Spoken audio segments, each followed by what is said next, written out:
ഭഗവാനെ വിളിക്കുന്നത് എന്താ? ത്യാഗരാജൻ. ത്യാഗരാജൻ എന്നാ ഭഗവാനെ വിളിക്കുന്നത്. ആർക്കും വേണ്ടാത്തത് മാത്രം എടുത്ത് എല്ലാ സൗഭാഗ്യങ്ങളും എല്ലാവർക്കും കൊടുക്കുന്ന ഒരാൾ. അതാണ് നമ്മുടെ മഹാദേവൻ, നമ്മുടെ വൈക്കത്തപ്പൻ. എല്ലാവരാലും ഉപേക്ഷിക്കപ്പെട്ട്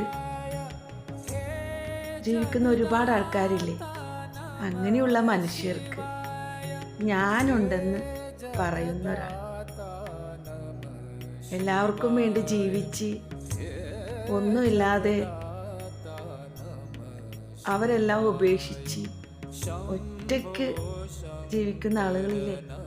അവർക്ക് മഹാദേവനുണ്ട് കേട്ടാ. സമാധാനമായിട്ടിരിക്കും.